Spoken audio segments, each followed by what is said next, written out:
Hi, I'm Mark Bittman. And thanks to Signature Kitchen Suite, I'm here in Trout Lake, Washington. With a name like Trout Lake, you might think I was here to talk about fish. But actually, I'm here to meet with a family of cheesemakers who literally stumbled on the secret to making some of America's most interesting cheeses.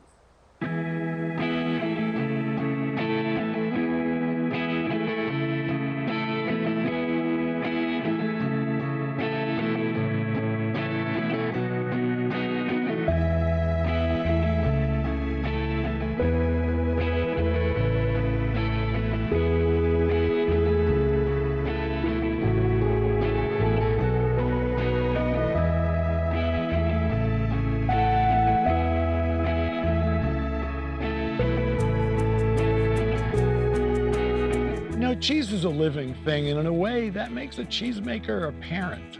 And that parent has to really take care of and develop this living thing. It starts with the best possible milk.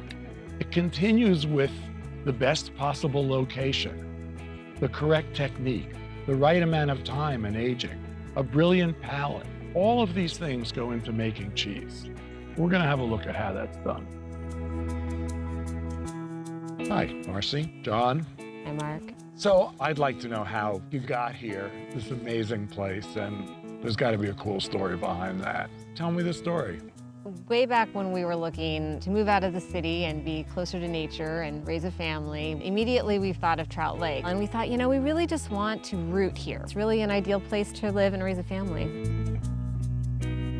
So you got here with no jobs. Got here with no jobs, basically. It was more like, hey, let's just get here and then figure it out. So I got to know the Pearsons, the dairy farming family, and we got to be friends, and I was like, hey, I want to learn about dairying because it just fascinated me. And I like cheese and milk. I had a passion for raw milk particularly.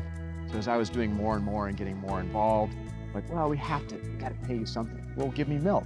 So I started making cheeses, and I started buying cows. They were making cheese. They weren't making cheese. So you started making I started cheese. making cheese. Well, and we had discovered Trout Lake has a deep history in cheesemaking. Back in the war era, the U.S. commissioned scientists to find what caves in the U.S. would mimic the same conditions as the Roquefort caves in France. And so they only found 2 locations in the United States, one being in Trout Lake. As we were looking around and he started making more and more cheese, we're like, wow, we really need to find a cave. So you're working in this dairy, you have more milk than you know what to do with. You start making cheese. Now what? So this land used to be owned by the dairy when I was doing the internship. So I'm out in the pasture, and one of my jobs that day was watching for birthing cows. And I was on the edge of the field and I saw like some grass blowing, so I went and checked it out, and there's just a hole in the ground. First thing I did is I got a temperature and humidity probe and I lowered it down, gave it a day and pulled it out, and it was 54 degrees and 92% humidity, which is perfect. When we discovered this cave and had the rights to use it, that changed everything because we can naturally age cheese. So you find this thing, it's ideal, so you built this on top of it. So we built this on top of it, right. And it was a long process of finishing out the cave itself so that it was food safe and licensable. And so after John did a lot of work, excavating, building this cleanable, modern aging room within an ancient lava tube cave, we moved our cheese down, and literally within days, those rinds bloomed and took on a whole new life. This was literally ground up. Those that built this structure back here were actually our cheesemaking team. So, okay, here's this cave. It's your dream. What do you do?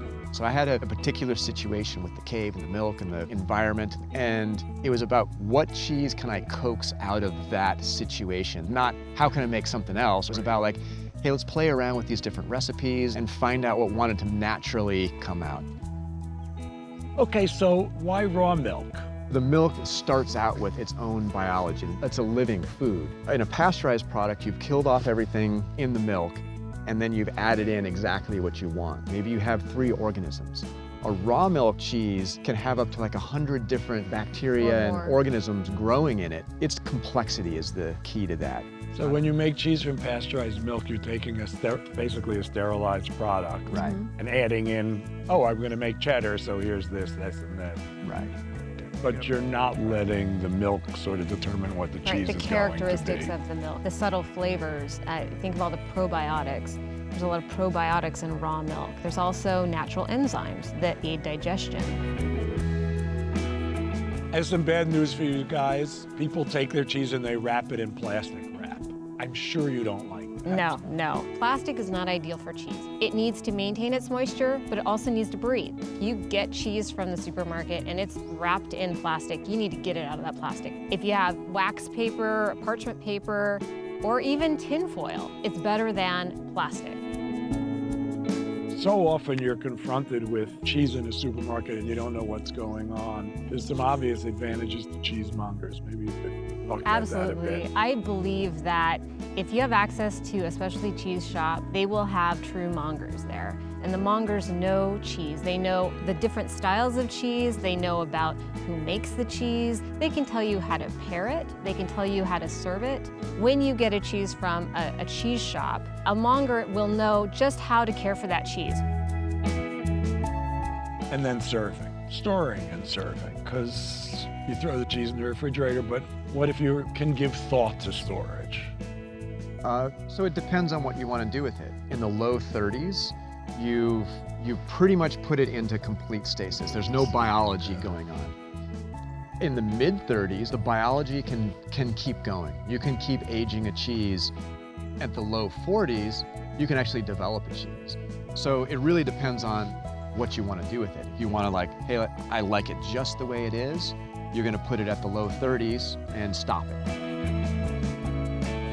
I wanted to thank you guys for having me out here because it is awesome. The cheeses are beautiful, and I'll be back. It's really great to be here. Thanks so much. Love to have Nice you. meeting you.